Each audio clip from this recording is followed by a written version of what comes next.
Hello नमस्कार दोस्तों, स्वागत है आपका आज के मुख्य समाचारों की वीडियो में। जी हां दोस्तों, आपको यहां पर देखने को मिलेंगी सुबह से लेकर शाम तक की तमाम बड़ी खबरें मुख्य समाचार ब्रेकिंग न्यूज अपडेट्स के रूप में। तो दोस्तों आप सभी लोगों से रिक्वेस्ट है इस वीडियो को ज्यादा से ज्यादा लाइक और शेयर करें। तो दोस्तों सीधे चलते हैं आज की पहली बड़ी खबर की ओर। चीन विवाद पर कांग्रेस और राहुल गांधी को राजनाथ सिंह का करारा जवाब, दे दी नसीहत।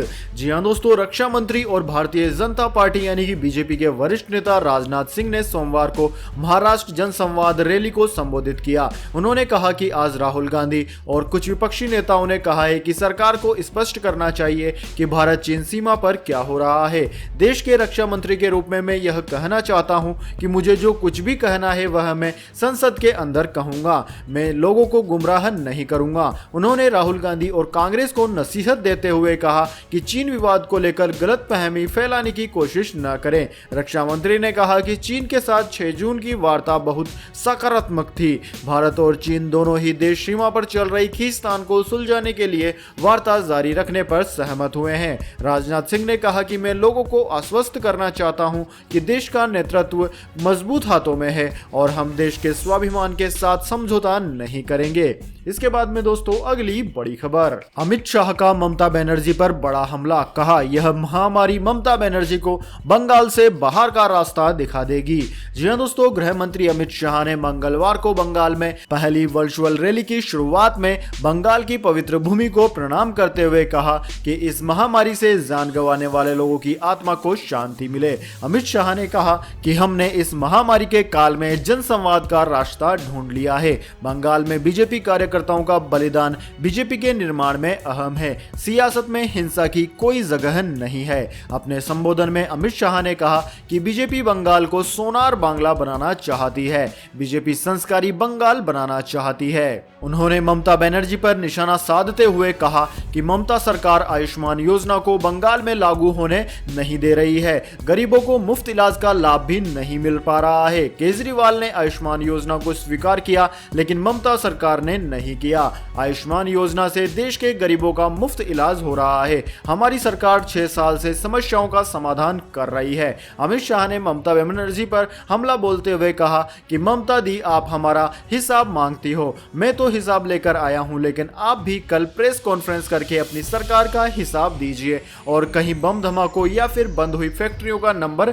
मत बता दीजिएगा। भाजपा के मार दिए गए कार्यकर्ताओं की संख्या मत बता दीजिएगा। उन्होंने आगे कहा कि ममता बनर्जी ने श्रमिकों का अपमान किया है। श्रमिक ट्रेन को आपने महामारी एक्सप्रेस कहा है, लेकिन यही उन्हें राज्य से बाहर का रास्ता दिखाएंगी। इसके बाद में दोस्तों अगली बड़ी खबर, WHO की सभी देशों को चेतावनी, स्थिति बिगड़ रही है, सावधान रहें। जी हां दोस्तों, फैल रही महामारी के कमजोर पड़ने की खबरों के बीच विश्व स्वास्थ्य संगठन यानी कि WHO वर्ल्ड हेल्थ ऑर्गेनाइजेशन ने साफ कर दिया है कि दुनिया भर में स्थिति बिगड़ रही है और देशों को सतर्क रहना चाहिए।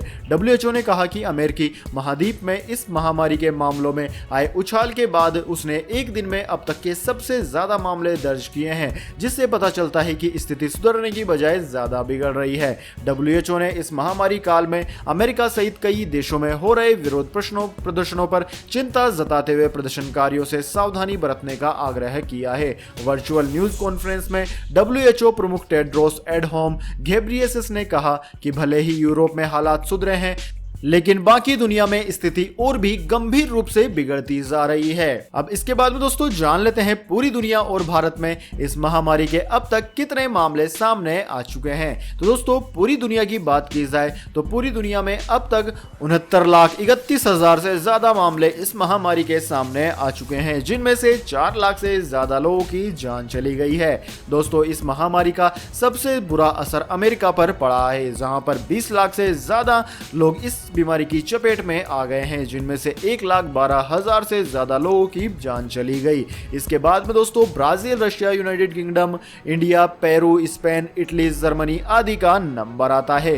इसके बाद में दोस्तों अब जान लेते हैं क्या है भारत की स्थिति। लेकिन दोस्तों उससे पहले मेरी आपसे एक छोटी सी रिक्वेस्ट है, अगर दोस्तों आपको अभी तक हमारी न्यूज पसंद आई है तो इसे एक छोटा सा लाइक जरूर कर दें, और अगर आपको पसंद नहीं आई है तो बेशक आप डिसलाइक भी कर सकते हैं, लेकिन दोस्तों लाइक और डिसलाइक जरूर करिए, क्योंकि दोस्तों यही हमारी हमारी मेहनत का फल होता है और इसी से हमें पता चलता है कि आपको हमारी वीडियो पसंद आई है या नहीं। तो दोस्तों जल्दी से जान लेते हैं क्या है भारत की स्थिति। दोस्तों भारत में इस वक्त तक 2,73,860 मरीज कंफर्म हो चुके हैं, जिनमें से 7,696 लोगों की जान चली गई है। कुल एक्टिव केसों की बात की जाए तो वह 1,30,000 से ऊपर है।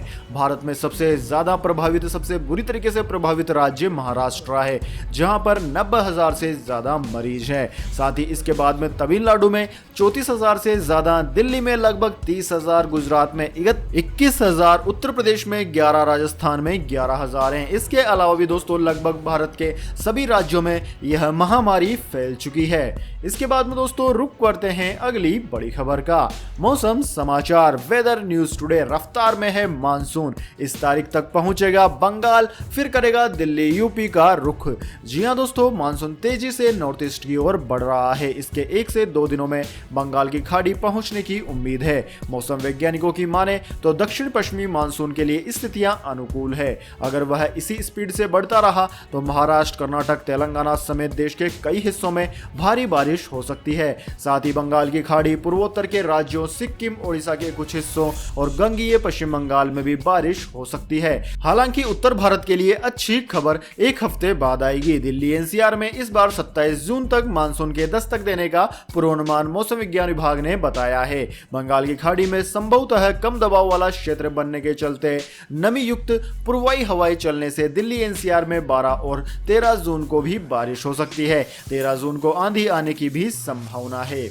इसके बाद में दोस्तों रुक करते हैं अगली बड़ी खबर का। आज फिर लगा झटका, बढ़ गए हैं पेट्रोल डीजल के दाम लगातार तीसरे दिन। जी हां दोस्तों, देश में अनलॉक की शुरुआत हो गई है और इसी के साथ पेट्रोल डीजल के दामों में बढ़ोतरी का सिलसिला भी दोबारा शुरू हो गया है। पिछले 3 दिनों से पेट्रोल के दामों में लगातार बढ़ोतरी हो रही है। आज भी पेट्रोल डीजल की कीमतें एक बार फिर से बढ़ा दी गई। बात करें राष्ट्रीय राजधानी दिल्ली की तो दोस्तों दिल्ली में पेट्रोल का भाव 73 रुपए प्रति लीटर हो गया है और डीजल 71 रुपए 17 पैसे प्रति लीटर हो गया है। इन 3 दिनों में दिल्ली में पेट्रोल 1.74 रुपए प्रति लीटर महंगा हो गया। साथ ही डीजल की बात की जाए तो डीजल 1.78 रुपए प्रति लीटर महंगा हो गया है। दोस्तों आपकी जानकारी के लिए बता दें, ऑयल मार्केटिंग कंपनियां हर रोज सुबह नए दामों को तय करती है। इसके बाद में दोस्तों रुक करते हैं अगली बड़ी खबर। गोल्ड सिल्वर प्राइस टुडे, लगातार गिरने के बाद संभला सोना और चांदी भी। जी हां दोस्तों, अनलॉक 1 में धीरे धीरे बाजार में रौनक लौट रही है। सोना और चांदी के भाव में चमक देखने को मिली है। एचडीएफसी सिक्योरिटीज के मुताबिक मंगलवार को राष्ट्रीय राजधानी में सोना 402 रुपए बढ़कर 47,235 रुपए प्रति 10 ग्राम हो गया। वहीं दोस्तों दूसरी ओर चांदी की बात की जाए तो चांदी की भी मांग में वृद्धि होने से कीमत 893 रुपए बढ़कर 49,344 रुपए प्रति किलोग्राम पर पहुंच गई है। इसके बाद में दोस्तों अगली बड़ी खबर, श्रद्धालुओं के लिए खुल गई है 4 धाम की यात्रा। दर्शनों के लिए मानने होंगे नए नियम। जी हां दोस्तों, 4 धाम यात्रा को स्थानीय श्रद्धालुओं के लिए खोल दिया गया है। सुबह 7 बजे से शाम 7 बजे तक बद्रीनाथ, केदारनाथ, गंगोत्री, यमुनोत्री के कपाट स्थानीय नागरिकों के लिए खोले गए हैं। दूसरे प्रदेश से आने वाले यात्रियों के लिए अभी दर्शन नहीं होंगे। सीमित संख्या में ही धामों में भक्तों को प्रवेश दिया जाएगा। बद्रीनाथ धाम में एक दिन में अधिकतम 1200, केदारनाथ में 800, गंगोत्री में 600 और यमुनोत्री में 400 लोग ही भगवान के दर्शन कर पाएंगे। यह व्यवस्था 30 जून तक लागू रहेगी। इसके अलावा इन धामों में होटल, लॉन्ज और धर्मशाला से संबंधित लोगों को भी धाम में आने की इजाजत होगी। दर्शनों के लिए केंद्र की गाइडलाइंस को मानना अनिवार्य होगा। इसके बाद में दोस्तों अगली बड़ी खबर, 21 जून को पड़ने जा रहा है सूर्य ग्रहण। जी हां दोस्तों, 2 चंद्र ग्रहण के बाद अब 21 जून को सूर्य ग्रहण लगने जा रहा है। पूर्ण सूर्य ग्रहण 21 जून सुबह 10:17 पर लगेगा। ग्रहण का मध्य दोपहर 12:10 तक रहेगा। पूर्ण ग्रहण की समाप्ति 2:02 पर हो जाएगी। आंशिक ग्रहण की समाप्ति 3:04 पर होगी। इस तरह से कुल मिलाकर ग्रहण 3 घंटे 25 मिनट तक लगेगा। दोस्तों इस सूर्य ग्रहण को आप भारत, मध्य अफ्रीकी गणराज्य कांगो, इथोपिया, पाकिस्तान और चीन सहित अफ्रीका के कुछ हिस्सों में देख सकते हैं। इसके बाद में दोस्तों अगली बड़ी खबर, मोदी सरकार का बड़ा ऐलान, इस महीने समाप्त हुए ड्राइविंग लाइसेंस और गाड़ियों के परमिट की समय सीमा बढ़ाई। जी हां दोस्तों, केंद्र सरकार ने ड्राइविंग लाइसेंस को लेकर बड़ा ऐलान किया है। केंद्र सरकार ने 1 फरवरी से 31 मई 2020 तक खत्म ड्राइविंग लाइसेंस और गाड़ियों के परमिट की वैधता 30 सितंबर तक बढ़ा दी है। सड़क परिवहन एवं राजमार्ग मंत्रालय ने सभी राज्यों को इस बारे में दिशा निर्देश जारी कर दिए हैं। यह फैसला बंद के चलते लिया गया है। दोस्तों, बंद की वजह से लोगों को अपने लाइसेंस या फिर परमिट को रिन्यू कराने में बाधा आई। इस वजह से वह रिन्यू नहीं करा पाए। इस वजह से उन सभी लोगों को छूट दी गई है। दोस्तों, आपकी जानकारी के लिए बता दें, केंद्र सरकार ने जिन दस्तावेजों की वैधता की समय सीमा बढ़ाई है उसमें मोटर वाहन कानून के तहत फिटनेस सर्टिफिकेट, सभी प्रकार के परमिट, ड्राइविंग लाइसेंस, पंजीकरण और दूसरे संबंधित दस्तावेज शामिल है। इसके बाद में जान लेते हैं अगली बड़ी खबर, पार्ले जी के लिए बड़ी खुशखबरी, बंद के बीच तोड़ा 80 साल का रिकॉर्ड। जी हां दोस्तों, 24 मार्च से लेकर 7 जून तक चले बंद के बीच पार्ले जी बिस्किट ने अपनी शुरुआत से लेकर अब तक का सबसे अच्छा बिक्री का रिकॉर्ड बनाया है। 1938 से देश में बिक रहे पार्ले जी ने पिछले 3 माह में यह नया कीर्तिमान जड़ दिया। पार्ले जी वैसे भी देश में सबसे ज्यादा बिकने वाला बिस्किट ब्रांड है। हालांकि दोस्तों, पार्ले प्रोडक्ट्स कंपनी ने यह नहीं बताया कि कुल कितनी बिक्री बढ़ी है, लेकिन कहा है कि कुल मार्केट शेयर में 5% की बढ़ोतरी हुई है। लेकिन यह भी कहा है कि 80 से 90% की यह ग्रोथ केवल पार्ले जी की बिक्री से आई है।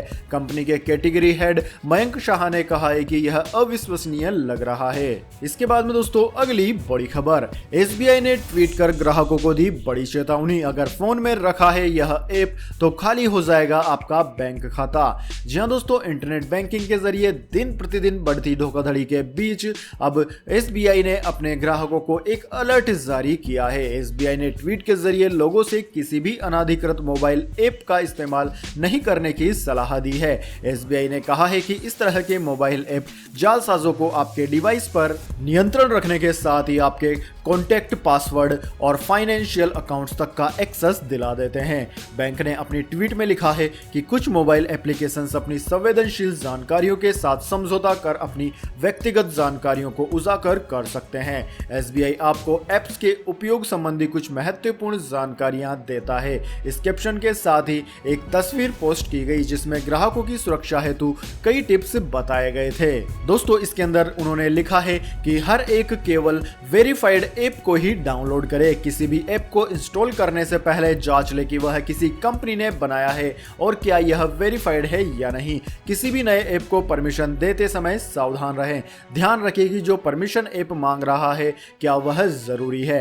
किसी भी ऐप में डेबिट या क्रेडिट कार्ड की डिटेल्स सेव न करें। अपने स्मार्टफोन को नियमित रूप से अपडेट करते रहें। मुफ्त के स्क्रीन सेवर से बचें क्योंकि इस तरह के ऐप में इनबिल्ट रिस्क छिपा हो सकता है। फॉरवर्ड मैसेज में मिलने वाले किसी भी संदिग्ध लिंक पर क्लिक ना करें। तो दोस्तों, यह थे आज के मुख्य समाचार। इसके बाद में दोस्तों बारी आती है आज के माइंड क्विज क्वेश्चन की। जी हां दोस्तों, एक आसान से सवाल का जवाब देकर आप जीत सकते हैं एक अमेजिंग सरप्राइज गिफ्ट हमारे यूट्यूब चैनल की ओर से। तो दोस्तों, आज का सवाल आपकी स्क्रीन पर आ चुका है। आने वाले समय में कौन कौन से राज्य के विधानसभाओं के चुनाव आने वाले हैं? अगर जानते हैं आप इस प्रश्न का उत्तर तो जल्दी से कमेंट बॉक्स में लिख दीजिए। अगर आपका जवाब होता है एकदम सही और आप चुन लिए जाते हैं लक्की विजेता के रूप में, तो आपको मिलेगा एक अमेजिंग सरप्राइज गिफ्ट हमारे यूट्यूब चैनल की ओर से। तो दोस्तों, जल्दी से अपना उत्तर कमेंट बॉक्स में लिख दीजिए, वीडियो को लाइक कर लीजिए और चैनल को सब्सक्राइब करके बेल आइकन भी दबा लीजिए। धन्यवाद। वंदे मातरम। जय हिंद, जय भारत।